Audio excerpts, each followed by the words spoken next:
Shalom guys, welcome back to Ibadah Sekolah Minggu GKA Elion versi online. Ketemu lagi dengan Lause Satria. Lause Yani.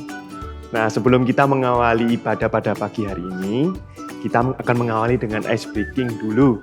Kita main game tebak-tebakan Lause. Oh, keren. Setiap Bisa. dari kita ini kan mempunyai cita-cita. Lause Yani juga punya cita-cita, saya juga punya cita-cita, anak adik-adik juga punya cita-cita. Nah, kita akan main tebak-tebakan yang berhubungan dengan profesi. Boleh Lause Satria. Pasti seru nih. Biar seger semuanya. Siap untuk ibadah. Siap-siap guys. Jawab pertanyaan Lause Satria ya. Ya, pertanyaan yang pertama ya. Kenapa dokter bedah ketika akan operasi, mulutnya harus ditutup dengan masker? Yalah itu gampang Lause Satria. Jawabannya supaya nggak terinfeksi virus. Kurang tepat. Apa ya? Ayo, gimana adik-adik? Walah saya nih, gampang loh Ada lagi, kalau jawabannya itu kalau dokter waktu operasi matanya ditutup kan tidak bisa operasi loh Ya ilah, Lause Satria, bener juga ya. Ya boleh. Boleh lah adik-adik ya. Oke ya, deh. kalau tadi sekarang tentang dokter, sekarang tentang ahli profesi hewan. Kera apa yang biasanya berada di pojok? Ya gampang lah Lause Satria. Gampang. Ya pasti kerahnya itu sakit.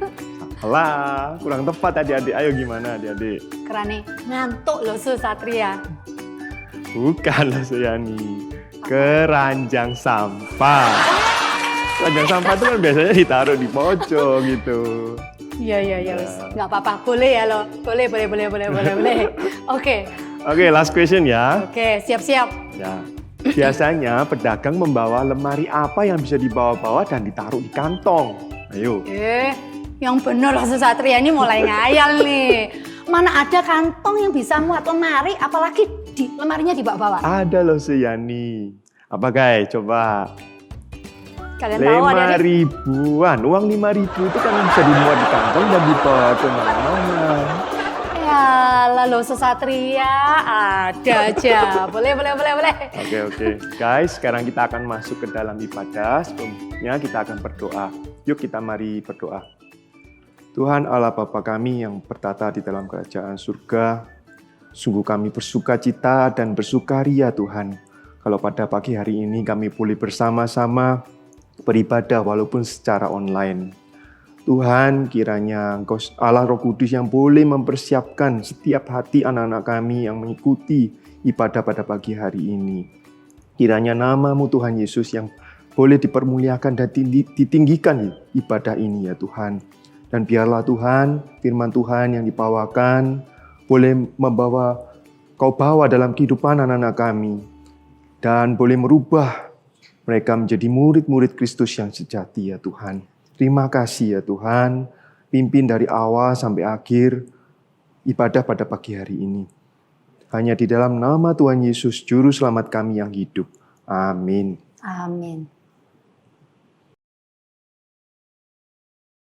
Aduh, susah banget sih ini pelajarannya. Pusing aku. Halo Mike. Lagi ngapain? Lause Satria. Ini loh Lause. Aku lagi ngerjain tryout. Susah banget tryoutnya, ada 2 lagi. Aduh. Tulisannya banyak banget. Dari tadi belajar melulu, pusing aku, pusing. Nah tuh. Walau lagi banyak ujian, harus tetap bersyukur, tetap diberi badan yang sehat. Iya sih Lause, bener juga ya. Harus tetap bersyukur dan bersuka cita. Nah guys, di segala situasi apapun, kita harus tetap bersyukur kepada Tuhan. Dan yang pasti, kita tetap harus bersuka cita dan berdoa. Seperti yang dikatakan firman Tuhan di dalam 1 Tesalonika pasal 5 ayat 16-18a. Bersukacitalah selalu, tetaplah berdoa, dan mengucap syukurlah ke dalam segala hal. Yuk mari kita nyanyikan bersuka di dalam Tuhan.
tepuk tangan. Hari ini, hari yang telah dijadikan Tuhan. Mari kita bersuka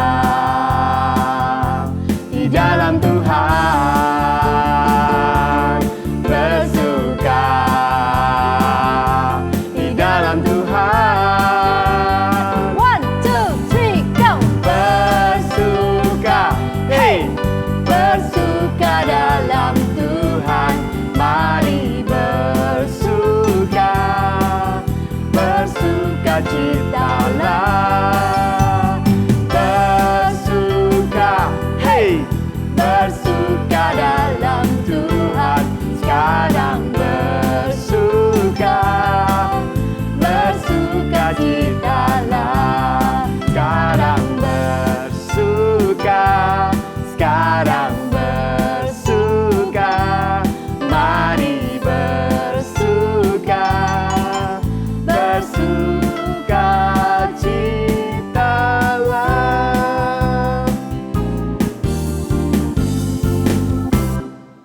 Nah guys, ketika kita bingung tentang cita-cita kita dapat berdoa dan percaya kepada pimpinan Tuhan, karena Tuhan sajalah yang akan menguatkan dan mengiring setiap langkah hidup, bakat, talenta untuk dipakai memuliakan Tuhan. Maukah kita taat dan berjalan bersama Tuhan? Yuk kita nyanyikan, ku mau berjalan dengan juru selamatku.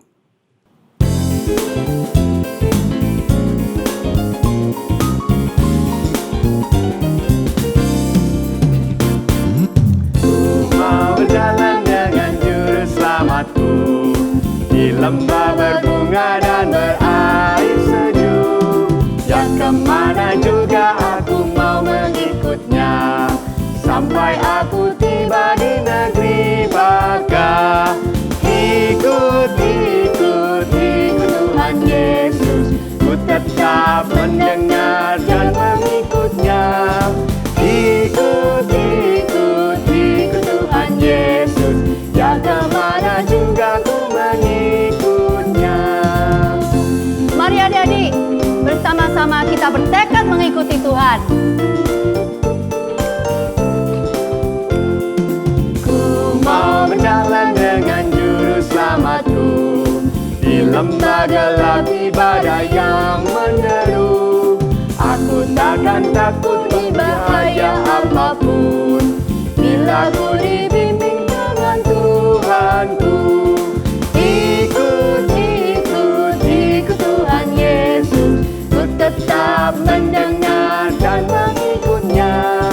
Ikut, ikut, ikut Tuhan Yesus, ya kemana juga ku mengikutnya. Ya kemana juga ku mengikutnya.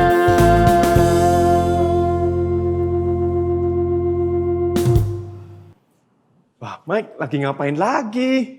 Lause ini ya, lagi gambar-gambar aja sih. Wah, bagus banget. Iya, enggak lah ini cuma asal gambar kok Lause. Kalau gambar, aku rasanya lebih enjoy gitu. Nggak pusing kayak tadi tuh tryout. Iya, iya, Lause juga pernah mengalami ya. Nah, besok besar ini cita-citanya pasti jadi arsitek atau desain grafis ya? Aduh, nggak tahu nih Lause. Nggak kepikir aku. Mau jadi apa? Aku sih kalau gambar asal aja. Mike, sejak kecil kamu sudah harus tahu apa cita-cita kamu. Jadi papa mama bisa mendukung kamu untuk mendukung bidang yang kamu cita-citakan. Contoh nih, kamu kan suka gambar, ya kan? Kamu bisa minta papa mama untuk mendukung bidang yang kamu cita-citakan. Minta untuk les misalkan gambar contohnya. Gitu. Gitu ya Lause? Iya. Iya ya, kok aku baru kepikir ya? Aku sampai sekarang bingung mau jadi apa. Kalau kamu bingung, kamu bisa tanya dan berdoa kepada Tuhan. Nanti supaya Tuhan bisa menunjukkan jalan kepada kamu. Bener nih, Ya. aku harus berdoa dan mulai memikirkan cita-citaku mulai sekarang. Ya. Rasanya sih kalau aku lihat desain rumah atau gedung-gedung gitu Lause, Aku harusnya bisa ya jadi arsitek ya. Pasti bisa. Aku sih dulunya pikirnya kalau belajar itu yang penting biar supaya kaya loh, sekaya. Biar bisa pergi keliling dunia gitu loh, happy-happy. Nah, memangnya setelah kaya, untuk apa semua kekayaan kamu? Iya, kalau bisa keliling dunia gitu, aku kan bisa menikmati hidup. Wah, tapi Aduh. kok egois banget ya lo sih ya kalau dipikir-pikir ya kalau cuma mikirin diri sendiri. Mike, coba kamu pikir setelah kamu kaya, untuk apa semua kekayaan? Coba kamu pikir. Kalau aku kaya, pastinya inget papa mama sih yang sudah besarin aku loh sih. Jadi kekayaan yang kamu dapati itu kamu nikmati. Kemudian untuk orang tua, ada lagi? Apalagi ya? Coba aku pikir-pikir dulu. Kalau lebih, aku bagi juga ke saudaraku, Cece, Koko, Titi, sama Meme loh. So, jadi kekayaan yang kamu dapatkan itu untuk kamu nikmati. Untuk Iya. orang tua. Kalau ada lebih untuk adik dan kamu, cice kamu. Terus, untuk Tuhan mana dong? Iya lah, lupa lah. Ingatnya diri sendiri melulu aku ini. Nah, Tuhan mau setelah kamu tahu cita-cita kamu, Tuhan mau kamu pakai semua bakat, talenta, kemuliaan itu untuk kemuliaan Tuhan. Untuk pekerjaan Tuhan, supaya nama Tuhan boleh dipermuliakan. Oh gitu ya Los. Iya. Baru nyadar sih nih. Baru sadar aku. Guys, ketika Tuhan sudah memimpin dan mengiring hidup kita, sudah selayaknya kita menyerahkan segenap cita-cita dan masa depan kita kepada Tuhan. Mari kita nyanyikan, Tuhan, inilah hidupku.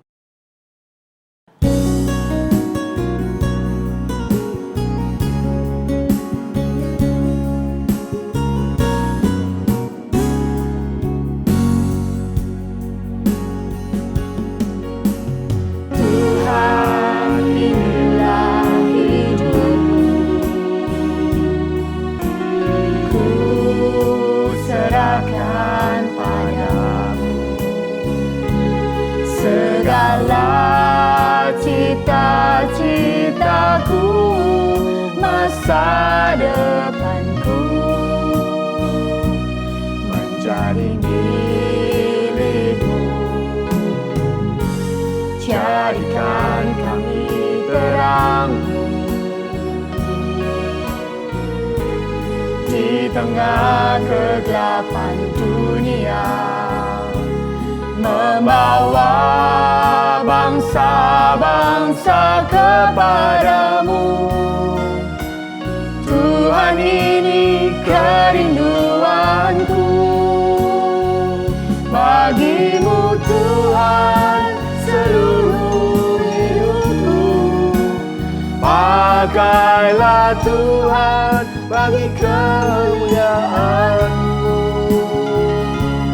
genapi seluruh rencana-Mu, sampai bumi penuh kemuliaan-Mu.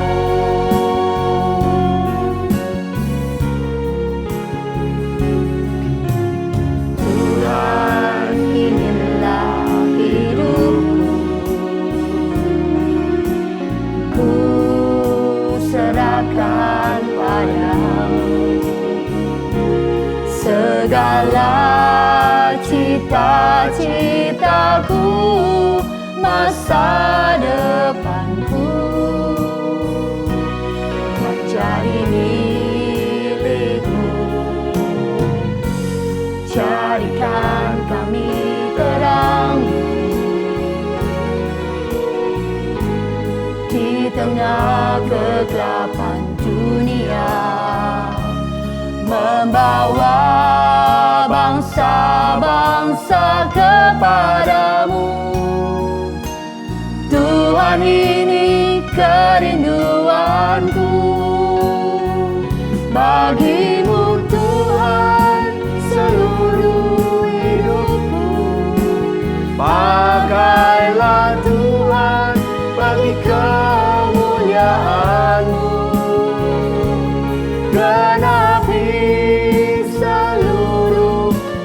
rencanamu, sampai bumi penuh kemuliaanmu, sampai bumi penuh kemuliaanmu.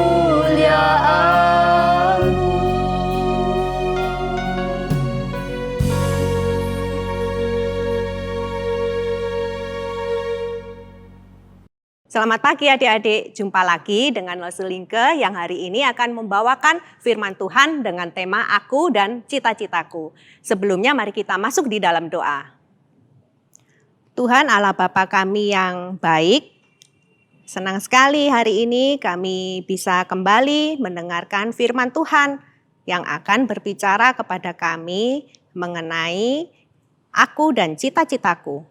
Tuhan tolong Loselingke sehingga firman Tuhan yang disampaikan boleh sungguh-sungguh berasal dari kebenaran Alkitab. Tuhan tolong setiap adik-adik yang mendengar supaya kami semua boleh mengerti dengan pertolongan yang daripada Roh Kudus. Di dalam nama Tuhan Yesus kami berdoa. Amin. Nah, sebelum kita mendengar firman Tuhan, kita akan melihat sebuah video singkat yang bercerita tentang seorang nabi, yaitu Bapak Nehemia. Bapak Nehemia ini mempunyai sebuah cita-cita atau tujuan di dalam hidupnya, yaitu untuk kembali ke Yerusalem dan membangun tembok Yerusalem. Nah, mari kita lihat yuk videonya sama-sama. This is the story of Nehemiah and the Jerusalem wall. Oh yeah, Nehemiah. I love that story. Nehemiah was a man who was born as a servant to a king and eventually became a cupbearer. One day, a friend of Nehemiah's came to visit him. He told Nehemiah of how the wall in Jerusalem that kept all the people safe had been torn down and destroyed. Nehemiah was very sad when he heard that. He wept and prayed for days for the people of Jerusalem. Nehemiah knew that the wall needed to be rebuilt, but he knew he couldn't leave the palace without the king's permission. God had given Nehemiah much favor with the king. When Nehemiah told the king of what had happened to the wall, the king not only allowed him safe passage through his kingdom, but also funded the trip and the rebuilding of the wall. I wonder if Nehemiah was afraid to leave the land he had known for so long. I'm sure he was afraid, but he chose to trust God and step out on faith instead of giving in to his fear. When Nehemiah arrived in Jerusalem, he gathered a team of people to begin rebuilding the wall.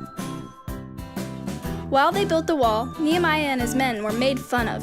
They were trying to keep them from rebuilding the wall. I wouldn't want people making fun of me. But that didn't stop Nehemiah. He cared more about what God thought of him than what those around him did. Wow, that's so cool.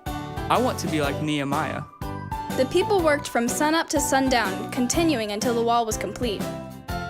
Nehemiah became a leader for the Israelite people, and God took care of him and the people for Nehemiah's choice to obey him. God takes care of those who follow his commands. And when you take the initiative to do good, then your light shines even brighter. See a need, fill a need, just like Nehemiah. Nah, tadi itu videonya hanya memberikan gambaran kepada kita supaya kita lebih jelas. Lalu saya akan membacakan Nehemia pasal kedua ayat 1 sampai 20. Pada bulan Nisan tahun ke-20 pemerintahan Raja Artasasta, ketika menjadi tugasku untuk menyediakan anggur, aku mengangkat anggur dan menyampaikannya kepada raja, karena aku kelihatan sedih yang memang belum pernah terjadi di hadapan raja. Bertanyalah ia kepadaku, "Mengapa mukamu muram, walaupun engkau tidak sakit? Engkau tentu sedih hati." Lalu aku menjadi sangat takut. Jawabku kepada raja, "Hiduplah raja untuk selamanya. Bagaimana mukaku tidak akan muram kalau kota tempat pekuburan nenek moyangku telah menjadi reruntuhan dan pintu-pintu gerbangnya habis dimakan api?" Lalu kata raja kepadaku, "Jadi, apa yang kau inginkan?" Maka aku berdoa kepada Allah semesta langit.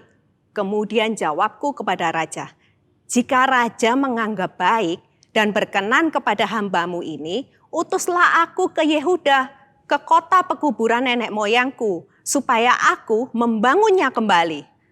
Lalu bertanyalah raja kepadaku, sedang permaisuri duduk di sampingnya. Berapa lama engkau dalam perjalanan, dan bilakah engkau kembali? Dan raja berkenan mengutus aku. Sesudah aku menyebut suatu jangka waktu kepadanya, berkatalah aku kepada raja, jika raja menganggap baik, berikanlah aku surat-surat bagi bupati-bupati di daerah seberang sungai Efrat, supaya mereka memperbolehkan aku lalu sampai aku tiba di Yehuda. Pula sepucuk surat bagi Asaf, pengawas taman raja, supaya dia memberikan aku kayu untuk memasang balok-balok pada pintu-pintu gerbang di benteng bait suci, untuk tembok kota dan untuk rumah yang akan kudiami. Dan raja mengabulkan permintaanku itu, karena tangan Allahku yang murah melindungi aku. Maka datanglah aku kepada bupati-bupati di daerah seberang sungai Efrat dan menyerahkan kepada mereka surat-surat raja. Dan raja menyuruh panglima-panglima perang dan orang-orang berkuda menyertai aku. Ada aja ketika Sanbalat orang Horon dan Tobia orang Amon pelayan itu mendengar hal itu, mereka sangat kesal karena ada orang yang datang mengusahakan kesejahteraan orang Israel. Nah, maka tibalah aku di Yerusalem. Sesudah 3 hari aku di sana, bangunlah aku pada malam hari bersama-sama beberapa orang saja yang menyertai aku.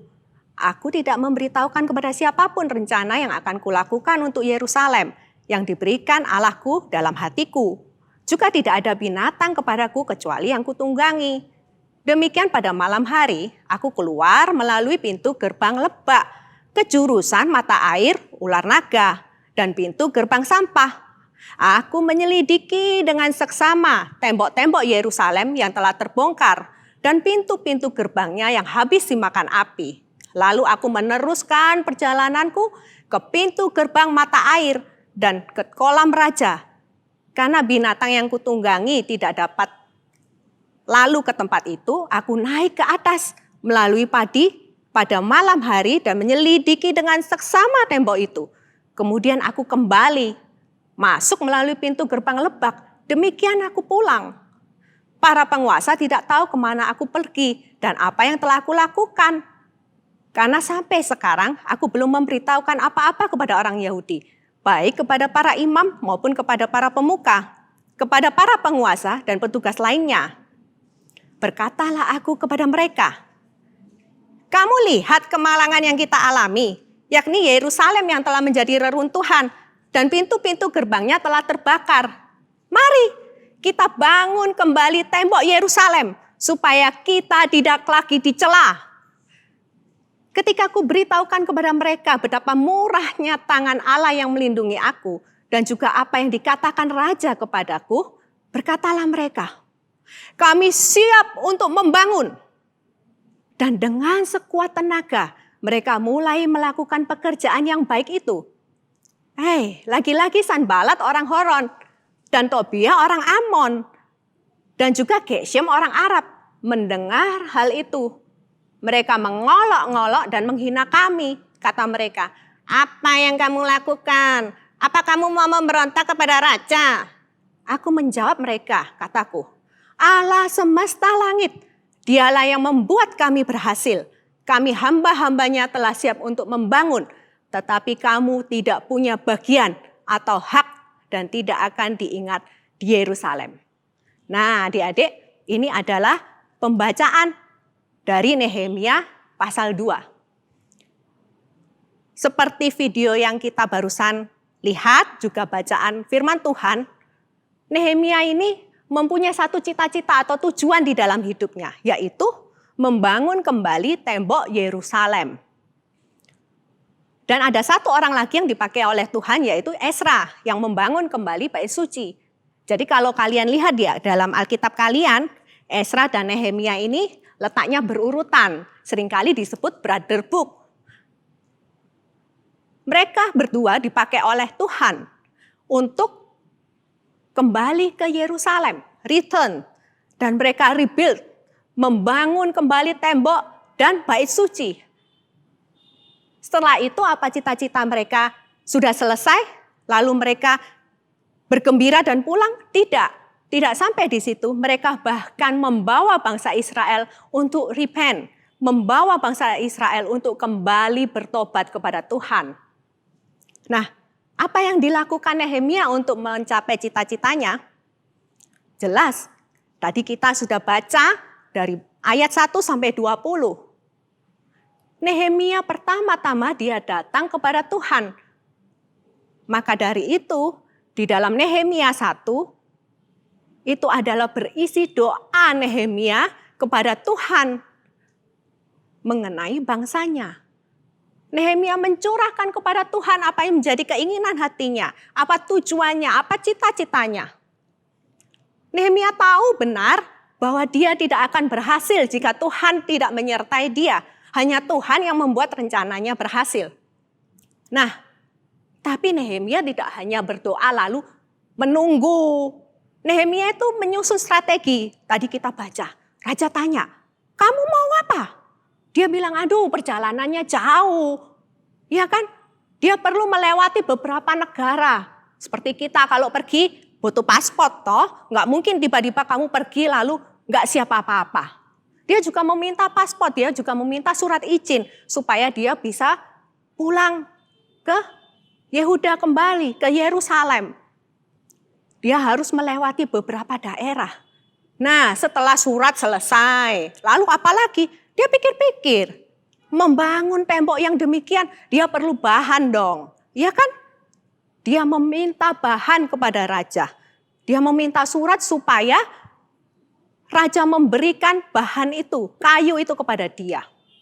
Nah, paspor sudah, bahan sudah. Lalu apa yang dilakukan Nehemia? Sampai di sana, Nehemia melakukan apa tadi? Survei. Yang lo bacakan panjang sekali. Ya, malam-malam dia melakukan survei. Dia membawa beberapa orang. Dia mau tahu seperti apa tembok yang akan dibangunnya kembali itu. Berapa panjangnya, berapa besarnya, harus lewat mana. Mana daerah yang susah dilewati. Dan mana daerah yang bisa dilewati. Dia melakukan survei lokasi dengan detail. Dan apalagi yang dilakukan Nehemia? Nehemia mengajak seluruh rakyat Yerusalem untuk bersama-sama membangun kembali tembok tersebut. Karena Nehemia tahu dia tidak bisa melakukannya sendirian. Tembok yang demikian besar, dia perlu orang banyak untuk membangun. Nah, apakah Nehemia mengalami kesulitan? Jelas, tadi Losu sudah tekankan di beberapa bagian firman Tuhan yang Losu bacakan. Ada 3 orang. Siapa itu? Sanbalat, Tobia, juga Geshem. Mereka berusaha menghalangi Nehemia. Mereka mengolok-olok Nehemia. Mereka menentang pembangunan. Bahkan mereka berencana untuk membunuh Nehemia. Mereka mengirim surat sampai 5 kali. Mengajak Nehemia untuk bertemu di suatu tempat. Dan mereka hendak membunuh Nehemia. Tapi semua hal yang dilakukan oleh 3 orang tadi itu tidak menyurutkan niat Nehemia. Bahkan ketika ancaman datang, ketika pembangunan itu dihalang-halangi, Nehemia mengatur barisan. Ada orang yang menjaga, ada orang yang bekerja. Sampai-sampai mereka itu bekerja sambil menggunakan baju perang. Bahkan di dalam Nehemia 4 ayat 17 dikatakan, ada orang yang memikul dan mengangkut, melakukan pekerjaannya dengan 1 tangan, dan tangan lainnya mereka memegang senjata. Luar biasa ya. Pernah lihat proyek bangunan di dekat rumah atau di mana gitu? Pernah ngelihat tukangnya bawa paku, palu sama senjata? Nggak pernah. Ini terjadi di zaman Nehemia. Mereka bekerja dengan sungguh-sungguh. Di tengah ancaman mereka tidak putus asa, mereka tidak lari, tetapi mereka menyusun strategi. Mereka bekerja keras.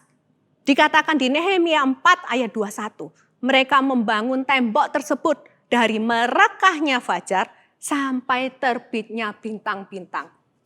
Betul.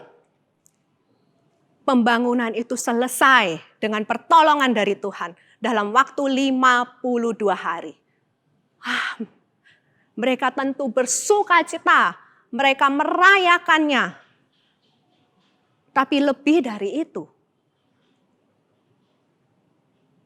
Nehemia dan Ezra, mereka mengumpulkan rakyat Yerusalem di dalam bait suci. Dan mereka membacakan kembali kitab Taurat Musa.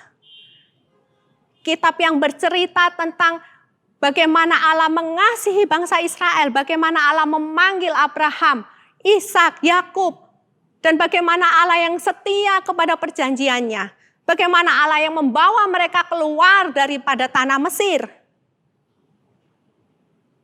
Dan bagaimana kerap kali bangsa Israel memberontak kepada Tuhan. Dan bagaimana kerap kali Tuhan mengampuni mereka. Mereka bacakan itu kepada orang banyak. Dan orang banyak itu mendengar. Dan mereka sadar. Mereka dibuang. Karena mereka memberontak kepada Allah. Karena itu, mereka kembali kepada Allah. Mereka mengikat perjanjian. Mereka mengaku dosa mereka. Mereka mohon ampun. Dan mereka kembali menyembah hanya kepada Allah yang benar. Hidup menurut hukum Allah, mengikuti segala perintah Allah dan ketetapan-ketetapan Allah. Ini yang tadi Rasul sebutkan sebagai repent. Mereka tidak hanya berhenti diselebrasi keberhasilan mereka, tetapi mereka membawa bangsa Israel kembali kepada Allah. Nah, itu adalah cita-cita dari Nehemia. Bagaimana dengan adik-adik sekalian? Apakah kalian punya cita-cita? Apakah kalian punya tujuan hidup? Nah, Lasu mau sedikit sharing ya. Lasu punya 2 anak. Lasu sering kali tanya kepada mereka, sejak mereka kecil ya, masih playgroup, TK, Lasu sering tanya, iseng-iseng Lasu tanya, apa cita-citamu nak? Wah, suatu saat ketika dia masih sekitar TK gitu ya, dia jawab, aku pengen jadi seperti mama. Wah, bangga sekali Lasu ya. Ingin jadi seperti mama. Nah, tetapi mereka ketika mereka lebih besar, mereka nggak jawab itu lagi. Mereka jawab, aku pengen jadi koki, aku pengen jadi dokter, aku pengen jadi punya hotel dan lain sebagainya. Lucunya mereka kadang-kadang jawab seperti ini juga. Ketika Lasu tanya, apa cita-citamu? Anaknya Lasu bilang gini, aku pengen keluar negeri, tapi nggak usah kerja. Jawabnya gitu. Lalu geli juga ya. Lalu pertama pikir-pikir, itu cita-cita atau mimpi ya? Mimpi yang atau keinginan. Lalu setelah pikir-pikir, lalu beritahu dia. Nah, kamu harus bisa bedakan antara keinginan dan cita-cita atau tujuan hidupmu. Itu keinginan. Tapi cita-cita itu tidak berfokus pada diri sendiri. Aku pengen itu, aku pengen ini, aku pengen punya uang banyak, aku tidak usah bekerja, bukan. Cita-cita atau tujuan hidup itu adalah panggilan apa yang Tuhan taruh di dalam hatimu. Seperti Nehemia, yaitu panggilan untuk kembali ke Yerusalem dan membangun tembok Yerusalem dan membawa bangsanya untuk kembali kepada Allah. Cita-cita itu juga bukan bersifat materi. Pengen jadi orang kaya, pengen punya ini, pengen punya itu. Cita-cita itu bersifat mulia. Bagaimana engkau memuliakan Allah di dalam hidupmu. Kalau engkau bercita-cita jadi dokter, jadilah dokter yang baik. Jadilah dokter Kristen, di mana melalui engkau, Tuhan Yesus dimuliakan. Sehingga orang lain boleh mengenal siapa Yesus. Kalau engkau bercita-cita jadi guru, jadilah seorang guru Kristen yang baik. yang membawa setiap murid-muridmu untuk mengenal siapa Yesus. Nah, kalau kalian sudah punya cita-cita, bagaimana engkau meraihnya? Belajar dari Bapak Nehemia,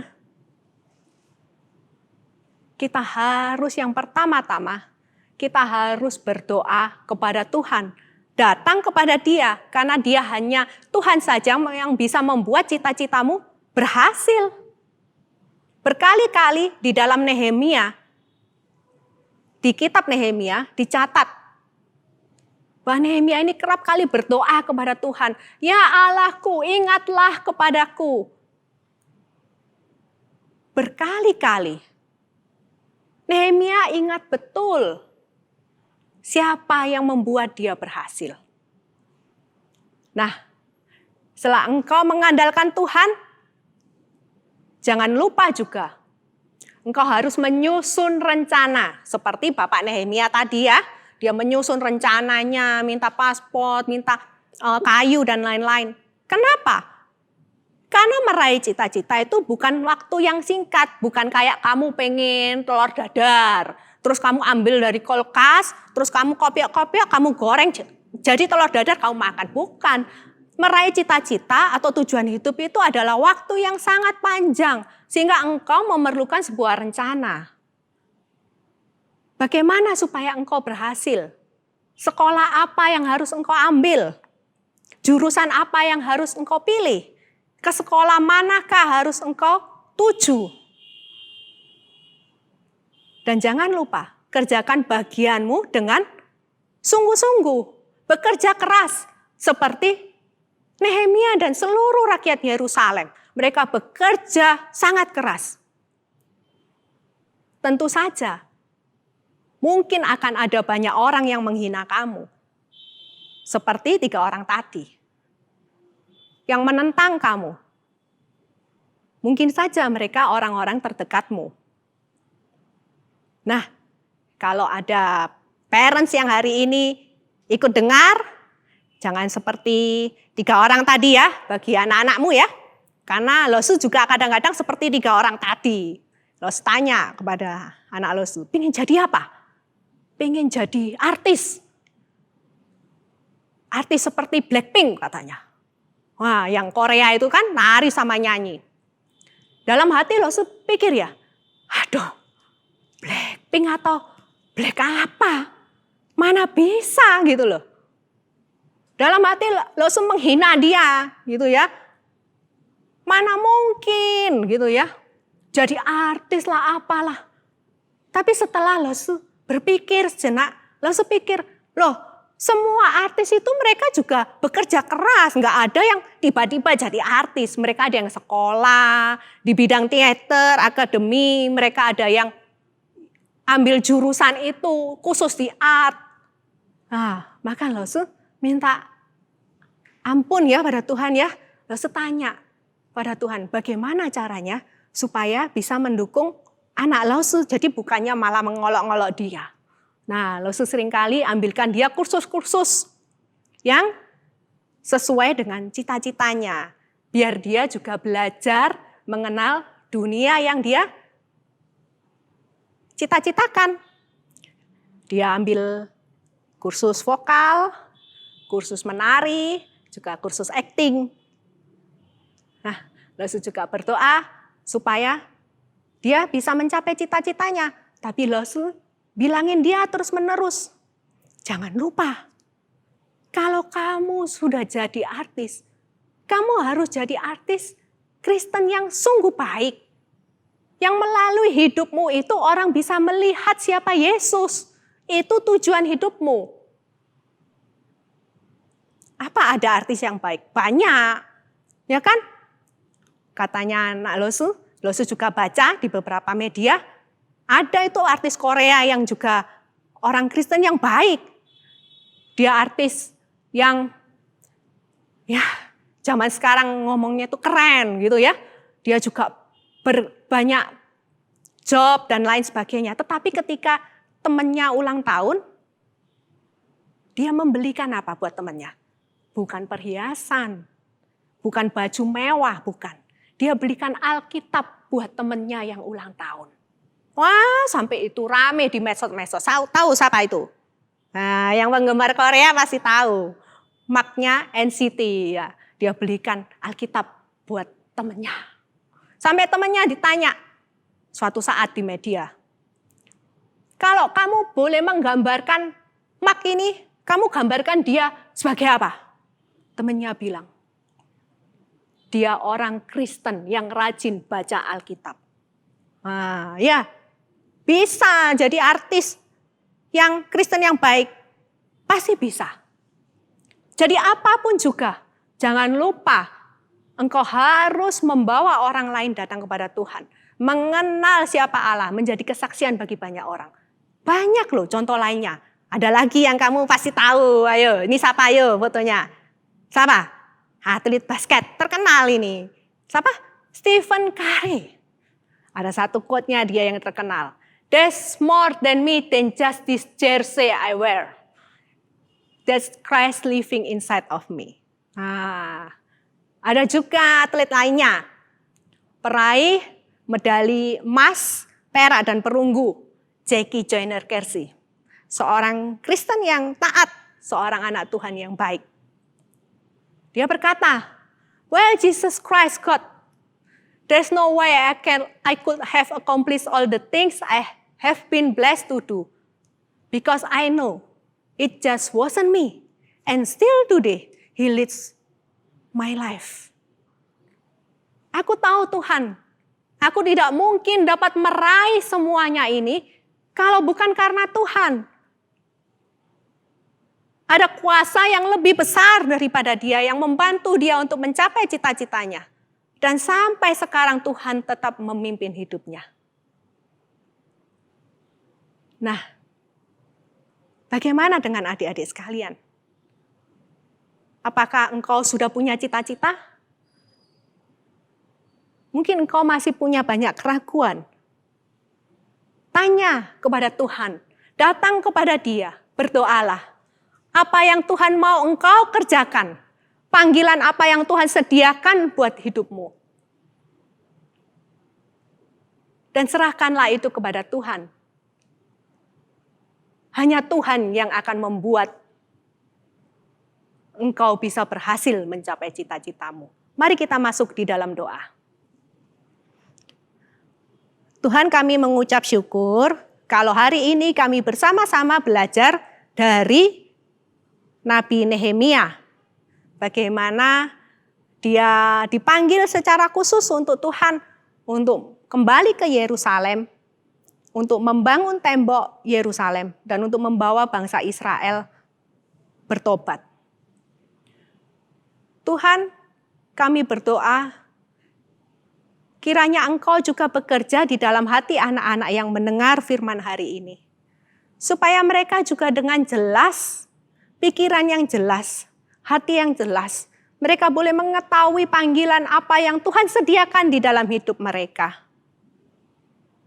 Mungkin ada mereka yang bercita-cita menjadi dokter, menjadi guru, menjadi pengusaha.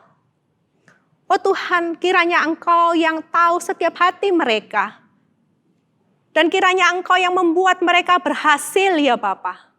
Dan lebih dari itu semua, lebih dari keberhasilan yang Engkau sediakan.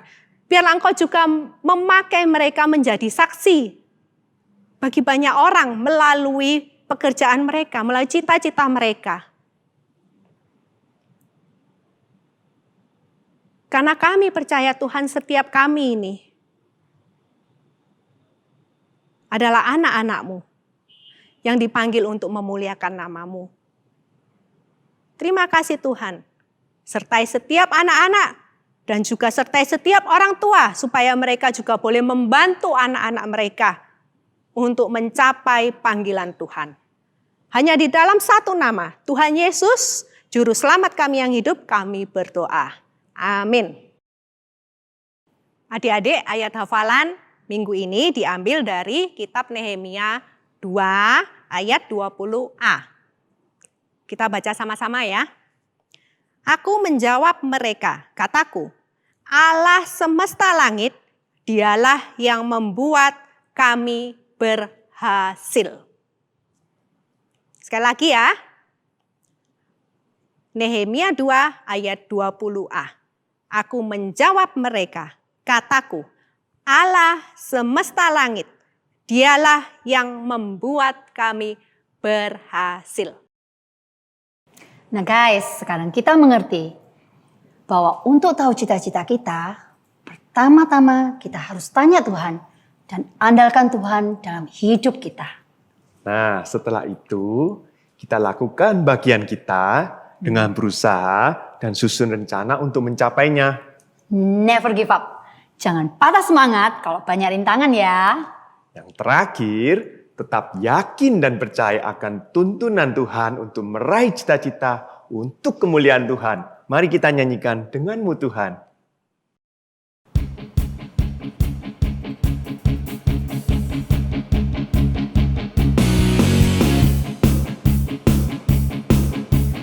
Mari bersama-sama.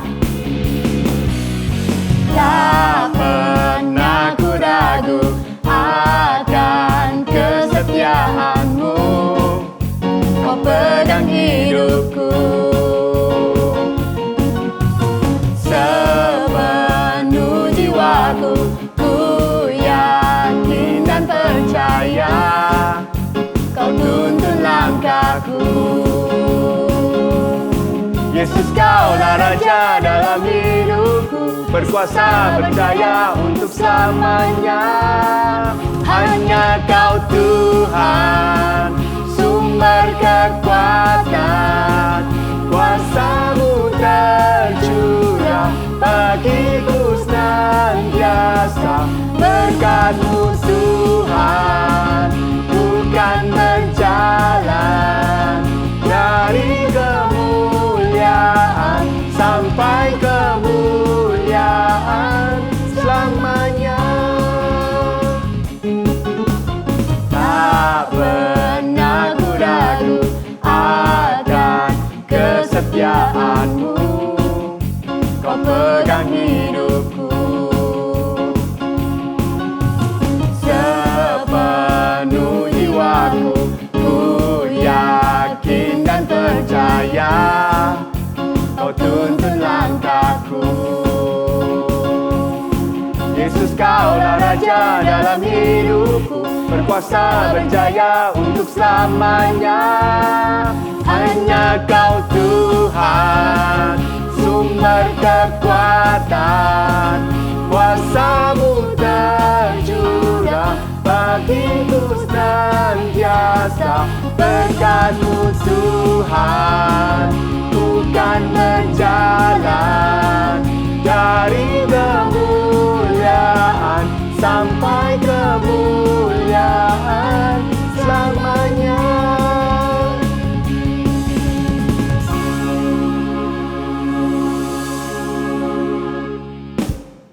Nah guys, sampai di sini ibadah sekolah minggu kita.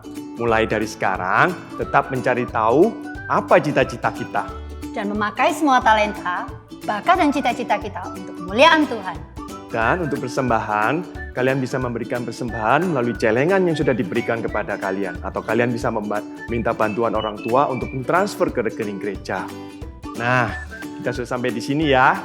Sampai jumpa lagi di ibadah sekolah minggu GKA Elion versi online. Jangan lupa like, subscribe, share. Bye-bye. Bye-bye.